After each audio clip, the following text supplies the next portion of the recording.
nobody really wants to think about having to start over in this business, or really any business for that matter. But it sometimes is something you end up thinking about. After all, this business, like any business, has its ups and downs.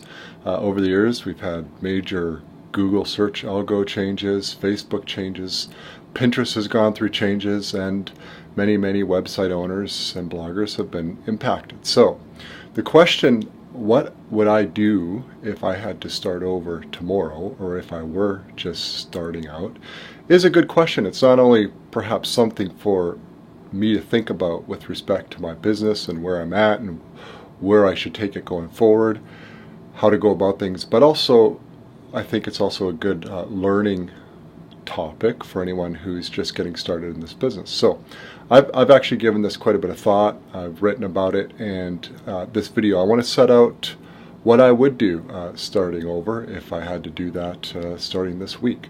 So the first thing I would consider is what type of business model, and there's lots you can do online. You could run e-commerce, selling various physical products. You could do a niche website with ads or affiliate promotions. You could do more of a personal type blog. You have many, many options online. You could even start software if you're a coder or have a team of developers. That's a lot more involved. For me, what I know and what I do is I publish niche sites for the most part. I have one blog in the sense that it's personal, and I put my face out there and so forth. It's not really a corporate brand, and that would be Fat Stacks blog. It's more of my personal business blog where I write about what I'm doing. But I would probably go toward more of the corporate brand type website based on a particular topic, or what we call a niche. So that's what I would do. So the question would be, how would I monetize it? I guess would be a good first question. And basically, I'm pretty certain I wouldn't go the e-commerce route. I can't 100% rule it out, but I'm pretty sure I would just go display ads and affiliate promotions, and probably more display ads like AdSense. And the reason for that is I do a lot of it right now, and I really like it. I like the freedom it provides me, the flexibility to cover a niche pretty much in any way I like, rather than focusing on more commercial topic ideas, which aren't bad, and I do. It's just I like the flexibility to go really broad and really deep within various topics and niches. The next question you have to answer, and this is a step that a lot of people have a hard time with, and that is choosing a niche or topic that you want the site to be about. At the Fat Stacks private forum, it's asked quite a bit, and it's really impossible for any one person to make a suggestion there, because as far as I'm concerned, I think it boils down to your interests, your expertise, your experience, and your knowledge. And there's also a commercial viability aspect to it, because some niches are definitely more lucrative than others. And how important is that to you? For me, the commercial viability is somewhat important, but it's not the be-all and end-all. I wouldn't choose strictly on, let's say, the value of an ad click. I wouldn't choose based just on that. For me, I've had the most success when I actually enter into niches that I know something about, or I have an interest in and am willing to learn a lot about it. And the reason for this is I'm going to be able to get better content out there. And these days, with Google and social media, really good content is really important. So my suggestion, and this is broad strokes here, is choose something that you're interested in, that you believe you could probably do a really good job with, that you know about. If you have direct expertise and experience in it, that really helps, because you can get a lot of really good content out very, very quickly. When you know about something, it practically writes itself. So I would suggest going along that route. Hopefully that still gives you options. Anyways, if I were starting over, I would definitely choose something that I knew quite a bit about and that I enjoyed, because I think I could get a lot better content out a lot more quickly. Now, in terms of the approach, how I would tackle it, this is also a big question. Really, it boils down to, are you going to go for less content and really swing for the fences with more search volume, keywords, and topics, or build out a really, really in-depth many article website, or go the magazine route where you're just continually updating. Those aren't mutually exclusive, by the way. You can incorporate all of that into a website. For me personally, what has really worked really well, what I've done, what I still do, and what I would do again is really focus on the long tail, low competition topics. Get those ranking as quickly as possible in Google search. Merely just by the fact that there isn't a lot of competition and that I cover the topics really, really well. I'm under no delusion that a new site would rank really quickly. It does take time, even if you go with obscure topics. But I have found that uncovering topics within a niche that aren't covered extensively, or if they are, it can be improved upon, that it gives you an advantage in getting traffic to your site fairly quickly, relatively quickly compared to the more competitive stuff.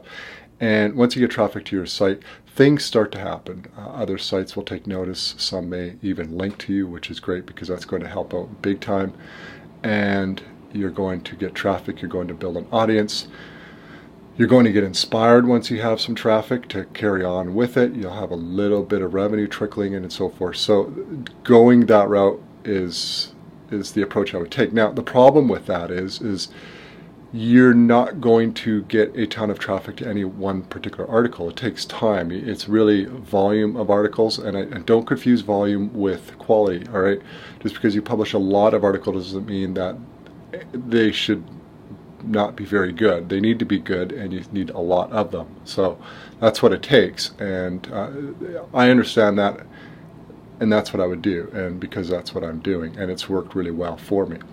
I would also cluster, and what I mean by that is once I found a topic on my site that's working well, or a subtopic or something that gives me an angle of which I can cover more deeply because it already is working, I would cover it even in more depth. And I do that to this day as well. I analyze what's working, what topics are working well, that's pulling in lots of traffic, and I'll cover those topics in more depth. You know, some I guess you could call them micro niches or subtopics within my sites. I'll have 10, 15, 20, maybe 20 plus articles that cover it really in depth. And not always, but often they do really well. So that's what I would continue to do if starting over. I would also, and this is something I haven't done from the start, and I regret it, and I've had to play catch up, and that is I would interlink the site really well right from the get-go. I would take the time every time I publish something to make sure it's all properly interlinked with other related articles on the site, and really communicate to Google, listen, here's a batch of 10 or 12 articles. They're very tightly related. They're all interlinked, and I think that's really good, smart on-page search engine optimization. It's something I have failed to do from the beginning. I do it now, and I've gone back and I've played catch up doing some of that. But it's a lot easier to do it as you publish rather than have to go back and do hundreds or thousands of articles. So that's one big difference I would make, and I suggest you do the same. So that's the approach in terms of how I would monetize and the type of site that I would build and how I would go about it. This is nothing new. I've talked a lot about this because this really is the nature of my publishing business. But there are other issues to discuss, and I want to cover those next. And the first one is should you buy an existing site or should you build one from scratch? And there is no right answer. I think if you have the funds, and what I mean by that, not on a credit card, but you actually have the disposable funds that you will not suffer in any way if you lose that money. Buying a site can offer a huge advantage in that it gives you an opportunity to start getting traffic or already leverage the existing traffic that the site has and scale up and build up a lot faster. But of course, there's a cost with that, and that is buying the site. So the other problem with buying a site is you may not find a site on a topic or niche that you ideally would like to cover, and because there is not always a lot of inventory available, but if you do happen to find one that interests you and fits within a potential niche for you and it's not priced out of your budget, it can be a very, very good way to speed up the whole process. It could save you months and maybe even years. However, building it from scratch can be very, very good if you're patient and you don't have any money. You're just going to have to give it 6 to 12 months before anything really starts happening, and then a couple of years or longer until you could really notice that you're generating very, very good revenue. There are ways, of course, to speed all this up. I tend to take the slow road. That's been a good low-risk approach for me, but there are ways to speed it up, namely by going out and building lots of links to your site. Does that violate Google's search if you go and publish guest posts? It's a tough question to ask. I don't really know. I don't work for Google. Some people say yes, some people say no. I mean, we could debate it endlessly.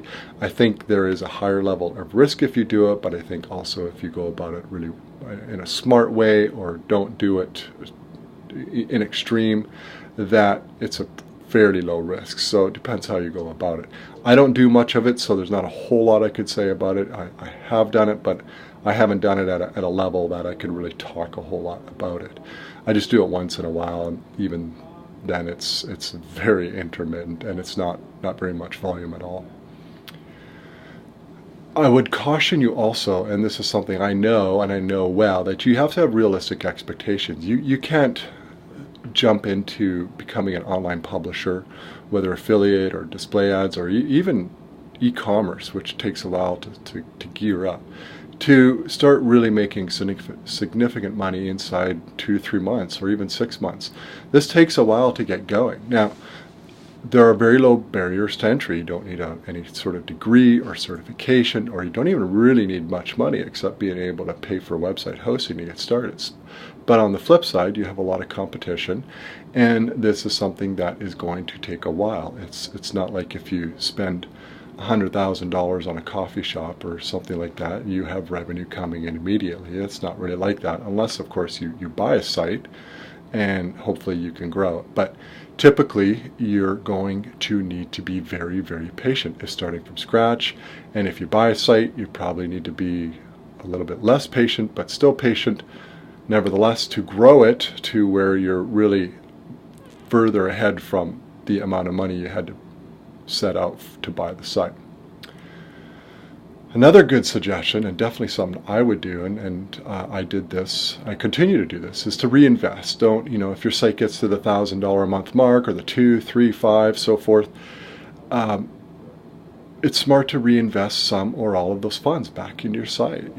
Order more content, pay for better hosting. Hopefully you need that at some point because that means you have more traffic. But really at the end of the day, it's content. Content is what gets you the traffic and what generates the revenue. So the lion's share that you reinvest should be back into content. And if you're getting started and the best you can do is do 3 or 4 articles a month, but if you can double that by reinvesting the revenue that you're generating, then that's excellent because you can speed that up. And I continue to this day to reinvest heavily back into my sites, and I definitely did that when starting up. Another suggestion, and people struggle with this decision, is whether you should remain anonymous or publish under a corporate brand. And there's nothing wrong with that. It's totally legit. Huge websites that are owned by corporations are published under a corporate brand. There's no single owner of the website, and so there's no reason for you to not do the same. And if you are still working, many people are working a full-time job, have a career, have a vocation while they're getting started, and they do this on the side, is you probably don't want to confuse your current professional identity with a website owner or blogger. I don't think it's really worth it. There's just no need for you to do that. And so just doing it under a corporate brand is perfectly okay. And in fact, most of my sites are under a corporate brand because I prefer that. I want to build up a corporate brand rather than under a personal blog. Now, if you do go the personal blog route, yes, you're probably going to put your name out there, and that's okay too, but really consider where are you at with a current career if you're still working, and if you plan to have to work for the foreseeable future, these are things you need to consider. I would also consider avoiding really bad short-term tactics. Now, most of them have sort of disappeared these days. I mean, because they simply do not work, they don't work at all. Some people still try to do them, but if it seems too good to be true, then probably avoid them. Really the only one that gets discussed still would be various types of link building to your site. it's hard for me to really comment on that because, like I said, I don't do a whole lot of it. I don't know it all that well. I think there are some people who do it really well and it works extremely well for them and can be very, very effective. And I think there are some people who don't do it very well and it can end up hurting them. And, you know, you're always worried about the new Google updates and core algorithm changes and so forth. And as a web publisher, they're always a concern. I mean, you just never know where Google's in it, what sort of changes they're going to make. So I tend to want to minimize the risk as much as possible. But without doubt, if you go out and do some fairly aggressive link building, that can speed things up. You just also elevate the risk. Finally, at the end of the day, you have to decide if this is worth it, because, you know, if you're working a full-time job and you have family or have a social life, have interests outside of work, I mean, you're a busy person, and this takes time. You have to dedicate time to it. It kind of starts as a hobby, and is it something you enjoy? Do you want to dedicate a significant portion of your time to it? It's going to take away from other aspects of your life. You need to decide whether it's worth it, because you're not going to see an immediate payoff. It's just simply not going to be the case. It's going to take many, many months, in all likelihood a couple to a few years for any significant payoff. But, and then even then, and this is, you know, if you were guaranteed a certain amount of, you know, really good revenue 5 years out, you probably would take the risk and put in the effort. But the problem is there are no guarantees with this business or any business. So I can't say it's a guarantee, but you can always take the leap. And if you enjoy it, that really helps, because you're going to be doing a lot of work for nothing for a lot of time, hoping that it works out at the end of the day. But if it does, assuming it does, and you believe it will, and it does pan out 3, 4, 5 years, I think if you asked anybody who has a thriving online publishing business or even an online marketing digital business of any sort, and whether it's been worth it for them, I think most people, including myself, would say it was and is worth it, because it's something I really enjoy. I know a lot of people do enjoy it, and if you enjoy doing it for nothing, that's a really good sign.